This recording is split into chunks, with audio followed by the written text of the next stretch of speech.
and whatever I see is smiling at me. Love is who I am.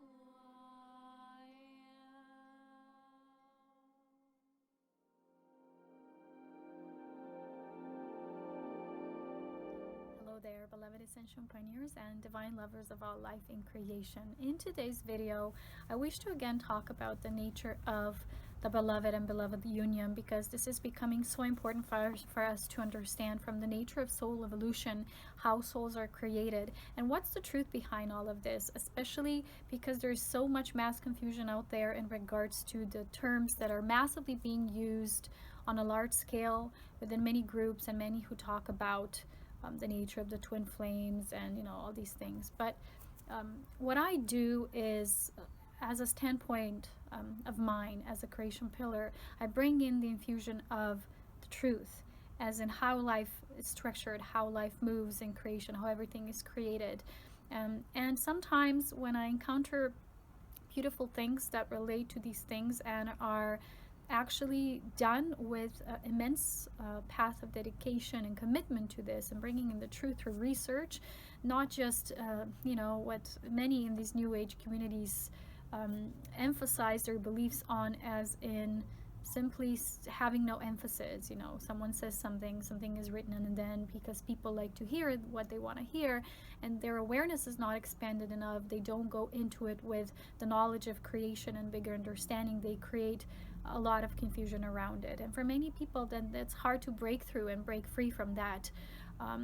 We can also go to the very extremes when we don't have knowledge on a soul basis. So this video will be about the evolution of souls and our soul growth from the eyes of understanding the nature of union. And I've talked about soul union many times before. The nature of the twin soul, which is our own nature. It's not based on any other person, on anyone else. We need to self-fulfill or self-realize or come together when we're ready to ascend. It's not about that. If that was true, that could mean that if you're ready for your own personal ascension journey and start the spiral journey into motion, and someone on the other side, that's someone you're supposed to complete that with, was not ready, then you cannot do that on your own, you see. And that's not really true at all. So I would like to expose this beautiful work from Michael Newton. It's called The Destiny of Souls. There's two books. The first one is The Journey of Souls and How They Travel. I remember encountering this book when I was a teenager. Someone borrowed it. I borrowed it from someone lent it to me, and I was looking at it like, wow, the first book. And I remember just put it there on the shelves, but I never wanted to give it back to that person. So many years back during our awakening, we started reading that a bit, and I forgot. And now I actually ordered the second book, and I just went through a little bit, see some of the terms, and my fingers kind of stopped with the group souls and the soulmates and the journey of us through partnership, and it was very interesting. And I actually wrote, because this is in our language, in Slovene language, I wrote that down so that I wouldn't have to read from there directly, because it's in our language, it's not in English, so we can sometimes read it together. This is the chapter 7, which is the dynamic of community, and it's about soulmates, the connection of souls, soul families, soul groups, and things like that. So this is the book. I advise both books. They're good to do your personal research or receive your own activations through, because if you are like me, one of the volunteer souls, you're getting an immense amount of download just by tuning into your own soul specialization and what you came here to do, so things. And I have a lot of souls, basically a group of souls that I call Essential Pioneers, that relate to what I share, specifically in the nature of beloved. They love my videos on that topic because they feel they're so sincere. They're not based on infatuation and our mental abilities to sometimes make something without contemplation.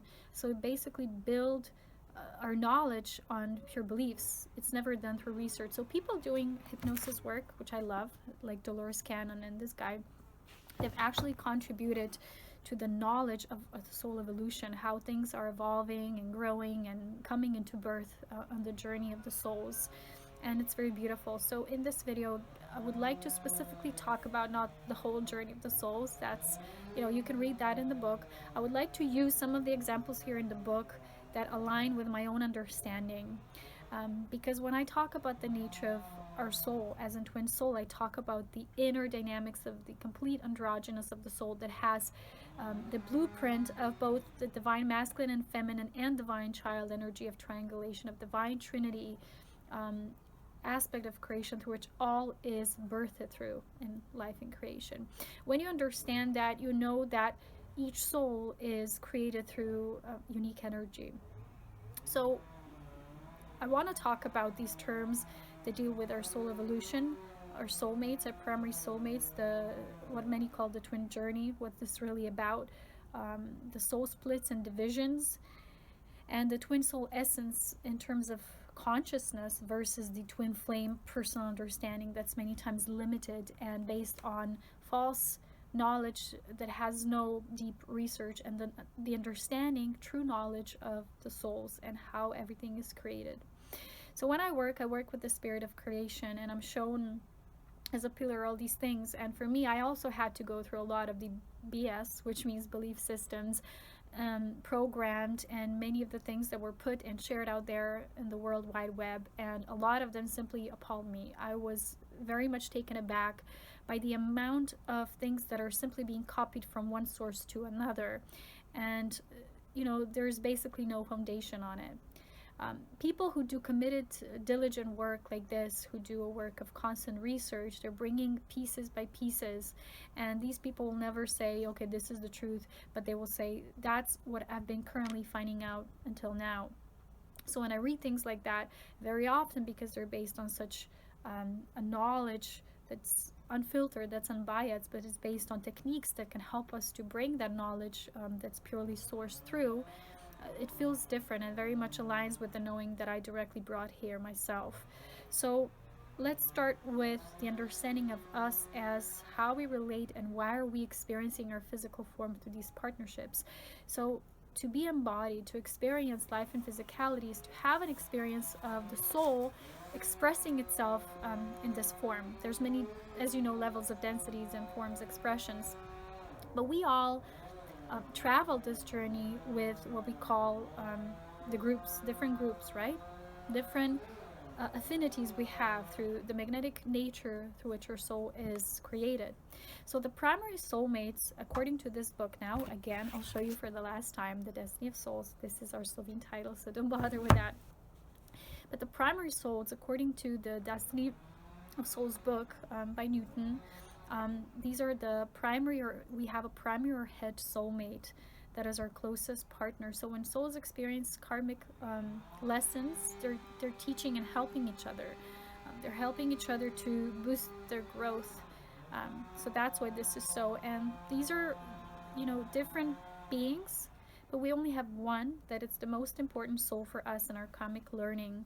So life here is a chance, like I said, to express soul in physical form, and it's not the same as, this primary soulmate is not the same as that which we would call the primary cluster, which is the cluster through which our soul is birthed through. Watch the TV show Sense8, which talks about these clusters and how many are in the group, and then there's different affinities within that group towards each other. These are all companion souls to us. So people also ask him in his classes how what he shares about these primary soulmates relates to the theory of twin souls, And again, please understand that when I say twin soul, it's not what most people understand as in twin soul, because twin soul is the nature of the creation core level of who you are, the yin and yang, completely balanced polarities within the soul, and the template that then sets into motion, the soul starts to experience itself and life and everything that is creating on its journey of evolution. So he said that this does not really relate to that at all. There's different things that we are considering here.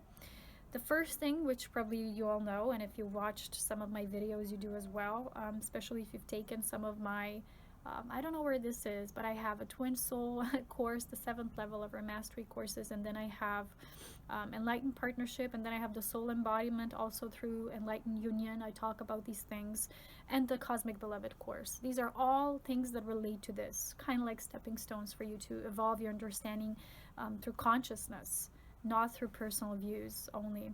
So in truth, as you know, perhaps or probably, souls can split their energy, you know, when they are coming into form.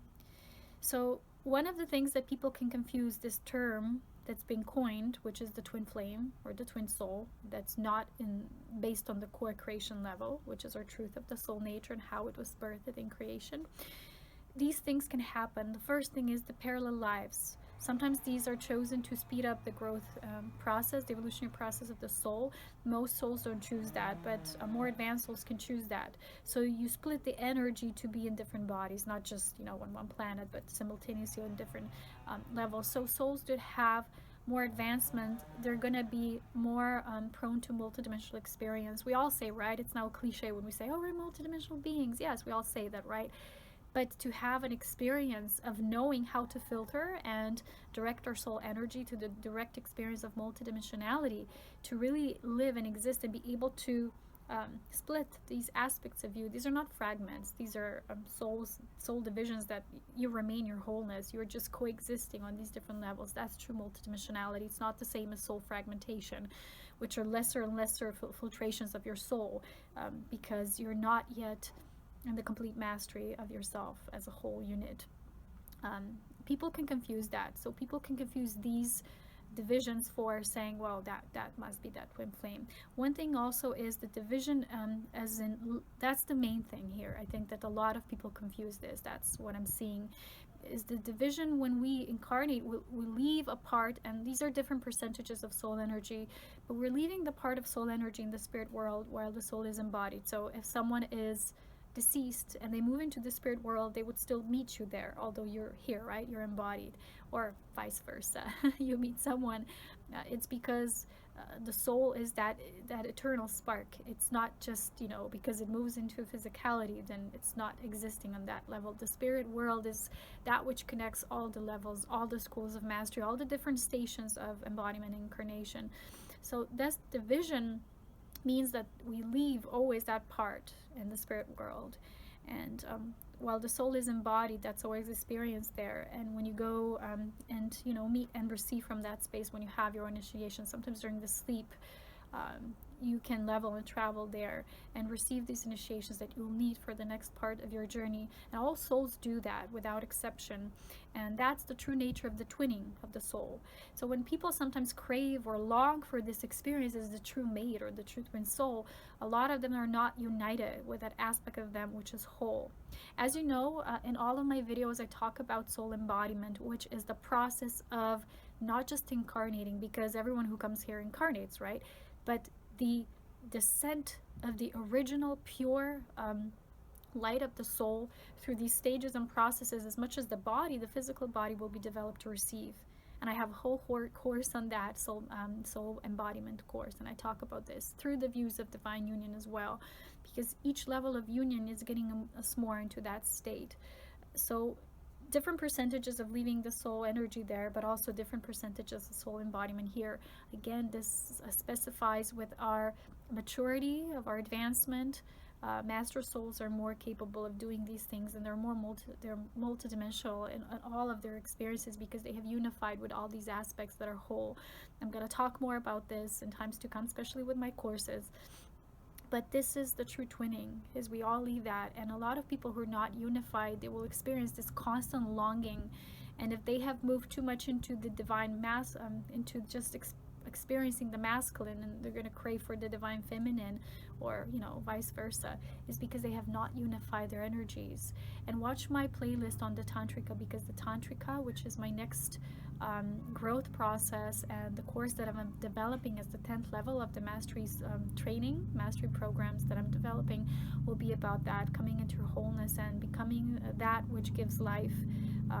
There's quite an undertaking here, but this is that unification that's beyond just the personal level.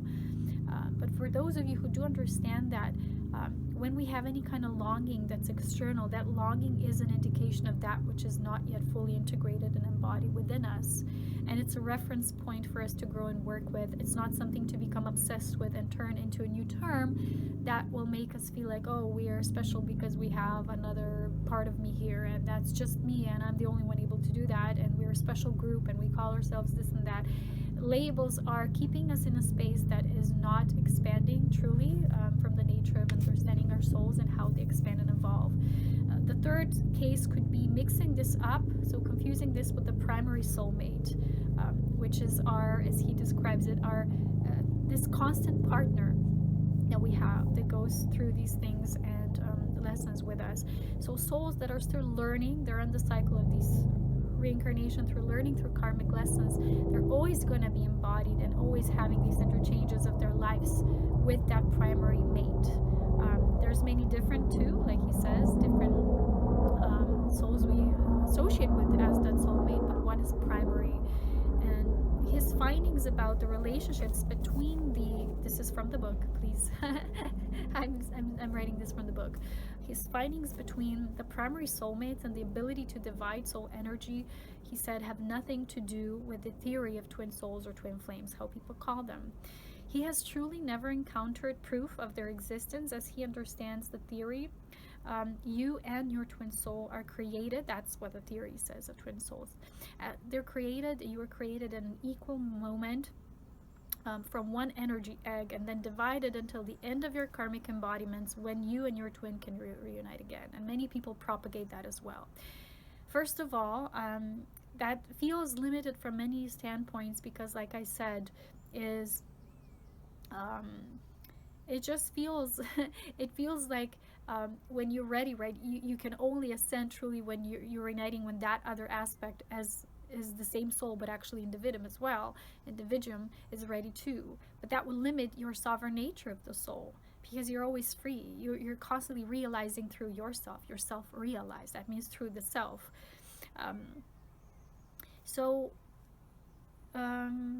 Clients that he had, which are many, have testified to him that in the moment of conceptions, actually no two souls are fully alike and equal. Every particle of energy is unique and therefore created as one unified being. I teach you the same thing. In all of my courses on the nature of the twin soul, I talk about that the twin soul is the nature of your core self level. There's many different levels you're tuning into the more you're growing and expanding. Some of the things are not even comprehensible to most souls yet because they're still working on personal lessons and personal unification. But when you will reach that, you will achieve greater levels of unification. And that will also be in my book. Everything will be included on my book on the mission of volunteer souls, even the nature of true soul union. And watch my videos. I think I made them last summer on the enlightened unions, on the twin soul yoga path, the beloved yoga path, because I talk about these things, how to achieve that state of unification. In the gospel, not the gospel, but the Mary Magdalene manuscript, there's also this sharing that what they were performing, Joshua and Magdalene, was simply the feeding into that nature of the etheric twin, which is our soul twin body, that which we leave, right? So that the unification could happen for that ascension. And it was not based on two beings as individual personas would be dependent upon each other for that process. They were simply helping each other to fulfill that purpose. And then each one was sovereign in the way of achieving that ascension, like Joshua was an example of that. So please consider that. What's really the nature of sovereignty? What's really truly the nature of freedom? Because a lot of the concepts that people throw out in this New Age arena are very dependent upon the other being that's actually like you, but still, it can limit you. So according to this theory, he said, it sounds logical that why would we then have a primary soulmate if we cannot solve karmic lessons in order to achieve a self-realized whole state? So primary or true soulmates exist for the purposes of helping to fulfill each other's goals and are not our twins from that nature, right? They're still individuals, but they're mostly alike and created from that cluster. So our primary soulmate is our eternal partner, like he said, but in the cluster there are also other souls, soul companions, that we can call the soulmates. He said that in his research different numbers exist, but an average 3 to 5 of these. They begin to evolve together. This is still from the book, but are still in different levels of soul evolution. The development of each soul results from the motivation and talent of the individual soul. Each soul has unique strength from which all companions can draw from. Again, this is also showed beautifully in the Sense8 TV show. They all belong to this cluster, and each has a unique gift and capability, and when they're all incarnate together, they can tune into their abilities. So each draw from that one sacred pool. As they incarnate together, they're able to do so. So when these souls are directed into different personal specialization fields, that's what we do. That's also a great part of this book that I really love. The group can start shrinking, because it's almost like, you know, when you're in primary school, you say, oh, these are our primary mates. And then you go to high school, and then all of a sudden, you know, you might still, someone might still be there. I had this example of this girl who, that's just an archetype I'm showing here, an example, an analogy. This girl was there with me in primary school, and then in high school she ended up in the same class. She went to the same high school, but it was only one person. It was very rare. But then we go to college, no one's there is the same. You know, you choose a more specialized path. That's kind of the analogy of how it is for the souls. But the bond remains, and he says the bonds are never severed. When this happens, when we each start embarking these specializations, and many volunteer souls, like I do myself, we have not just one specialization, but there's many master souls who we have already unified these multidimensional aspects. That's why we can't relate only to one thing, but the unified, it's almost like this unified crystalline self, which I call the unification process, which I explained to you as well in my video, is basically the process where you unify all of these, and you're not just this and that. You have all these specializations, but the core is that essence that remains. That's how I receive from spirit directly. So during this course of these specializations, what I'm showing is different new alliances are formed, and these alliances are different groups, like you would call the Melchizedek group, you know, different groups like Elohim group, the White Brotherhood, the Council of those that serve the white light of creation. And you might feel yourself as a specific, you know, like affinity to that. So when there's longing for a special person, and that person will be the only one who you can ascend with, and that's it and nothing else, consider the limitations that come with that. Consider how that is truly aligned with the sovereignty of the soul or not.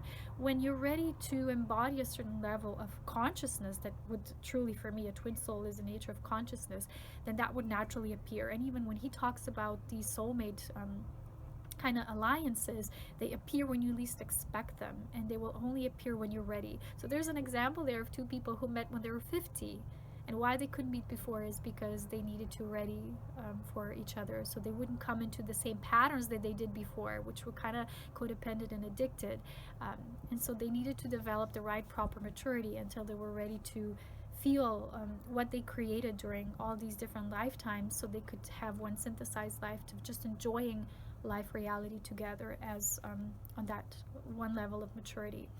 So when we look into the nature of that, we have primary groups, that's our soul cluster, the connected souls, the secondary groups, which are in the proximity of the primary cluster, which are still within the one domain, but it's a different cluster. And then the external connections, which are more from the extended soul groups. I talked about that before in many of my videos. So if you see this one ring of fire, like in the middle, you would say that's the I am, and you have these different clusters that contain little tinier clusters, you know, like you see a picture of the universe having these different galaxies, and they all have different stations, like stellar constellations. These are all different stations for our growth, which involve different planets within, you know. So consider taking my solar consciousness course, because I kind of present the level of embodiment where you unify with all these aspects, so you can receive in a unified way, and I explain this too. But this, in truth, what we're truly longing for on a greater level, the more we unify, it's not even a longing, it just turns into this direct translation of understanding creation and the polarized nature of creation. And in all of my videos, I dedicated myself to bringing that truth out, which a lot of people still don't understand. They're viewing these two enclosed through these stories and storylines, and sometimes it's too encapsulated. It's not freeing enough, because the nature of the soul is always free, always has been free. There's many examples here in the book when there were two, even the primary partners, and one had to create one way and the other said, I'm going to choose to create this way now.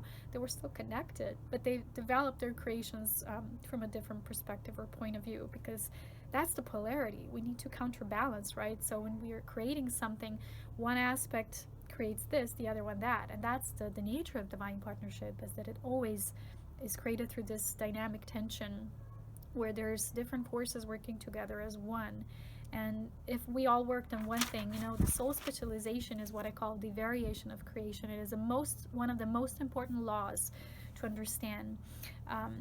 So you have these pairs, right, within these clusters. Many times they're represented through 6 times 2, 12 souls. So these six couplings. And these, sometimes people say, oh, these are twin flames, right? These couples. It doesn't matter. Don't think about the words. Allow yourself to embody this as a consciousness. If you're not whole unto yourself, you will not be ready to have this awareness embodied within you. Now, I want to again explain 2 different things now. The twin ray, which people also talk about a lot, and the twin soul.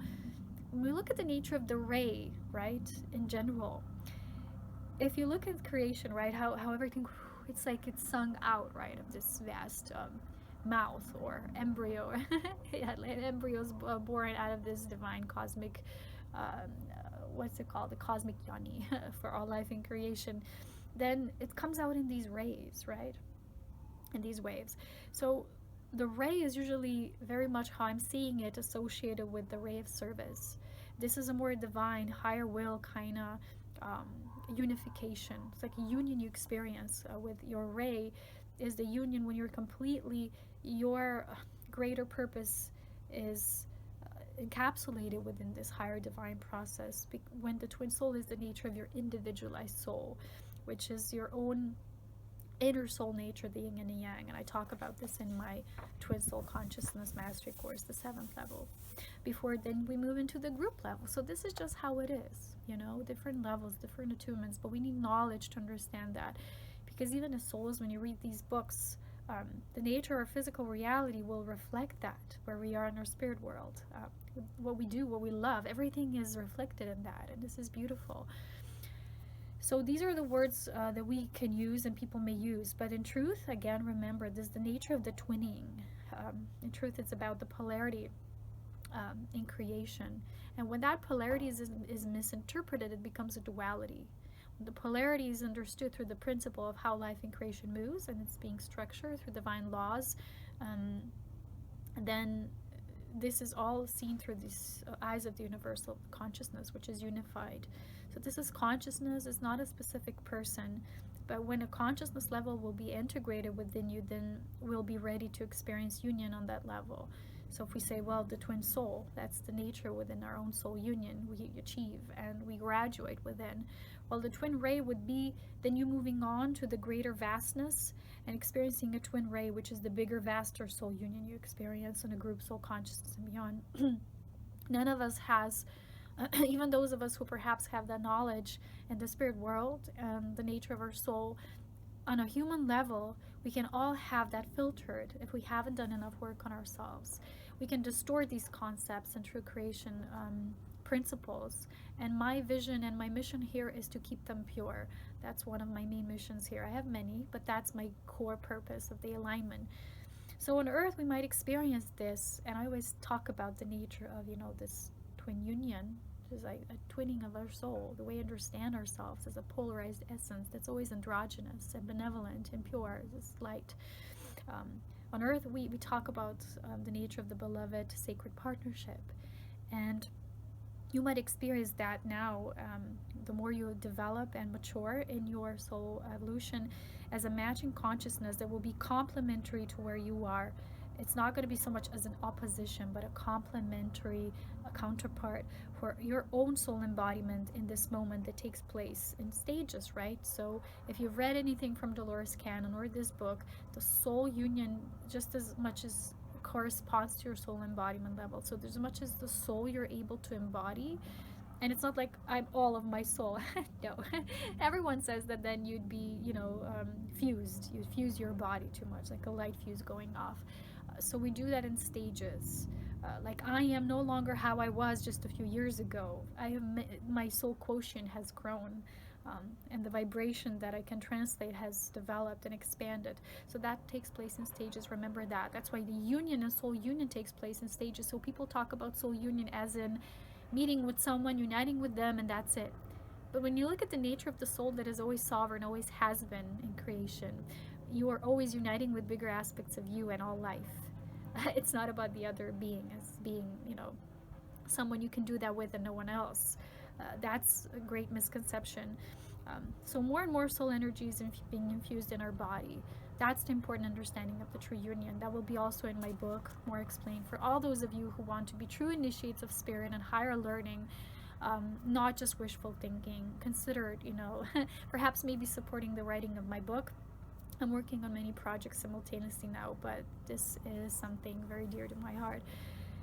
So again, I would like to stress that I always speak about the nature of the twin soul from the level of soul union, complete soul union, wholeness of the soul, all aspects, all fragments you perhaps created on your soul journey unified as one at the core creation self level, and then partnership developed from that space. You have an understanding, you know who you are, you know your specialization and individuation, and because you do know that you can move in the sacred partnership with someone else, and it's not karmic in order to learn lessons, but to contribute to the greater whole through unique ray of your unique soul expression and focus in divine service, the unified self-union. And that in greater levels will be in my Tantrika course, because my mission now is to move to this level. This is the stage I'm now preparing for, and it's very beautiful. So please stay tuned for more. As always, going deeper, consider reading these things that are very influential and very beautiful, like this book, or much of the Dolores Canyon material. Even in her books, I've read all of them, perhaps not all of them, but many of them. And even in those books, there's never a reference about that. There's never a talk about twin flames like it is in the twin flame communities. There's always a talk about greater mission, greater service, things like that. So that's should be of our interest. When those of us who are volunteer souls sometimes come here from different aspects, sometimes even like he describes this as hybrid souls, coming perhaps even from different universes, different dimensions, and not being used to this density here. Sometimes we need lots of preparatory work.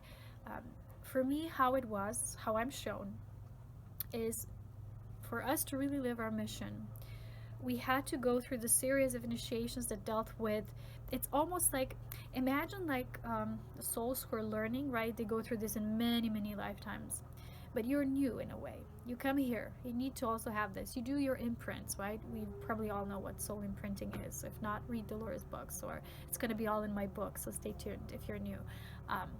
But we do all of that, and still, why is it so important to be here in the body doing this work?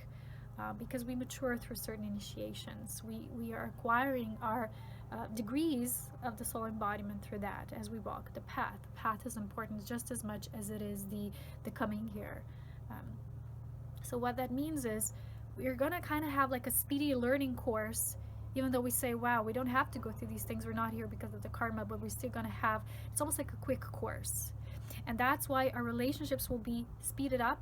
They won't be coming from either karmic or soulmate partners. It's going to be different, but these will be partners that will have the right triggers for us to develop, to activate this divine remembrance, why we're here as volunteer souls. And this again will be all in my book, explaining that. And a lot of it I already explained in my books, in my videos, and it will be just a translation in the book, so you can have it all in one place. So you don't have to go through hours of my videos, which is a lot probably for most of you, having to live your own life and missions. But sometimes this, almost like, the Germans would call Schnellkurs, fast course. It's like we needed that, and I went through that, and I didn't understand the first part, but I needed to go through that to acclimate, to understand, to kind of have this little research dynamics about this partnership on Earth. And what we're establishing now with the sacred partnership is a template for consciousness. It's not what many teach about being about specific people coming together and oh, it's destined. And yeah, perhaps, I'm not saying no. I'm just saying that from a higher perspective, which is the nature of truth, everything is created from that higher perspective, is for us to achieve union on that level. To have an understanding of what we're seeding now is this new consciousness, new enlightened unions paradigm. So we had to master these things, these energies, from the lowest to mastering who we are. It was almost like I said, a fast learning course for a lot of us. And I talk about this in my, I think I explained it in Who We Are as Divine Lovers, the things we go through in life. And you, if that's your path, you might recognize yourself there. If not, let it be, let it rest. But don't complain, don't judge. If something does not resonate, does not mean it's wrong for you. Just let it go. And that's okay. That's what I wanted to share here today. I hope you're having a beautiful day. And many beautiful, pleasant moments in your own divine union as to how you're experiencing. And if you want to support what I share here, my work, you're enjoying it, you're free to donate or visit my sponsorship page on Patreon or take my courses. I love you all so very much. I'm going to talk to you soon again, as always. Bye-bye.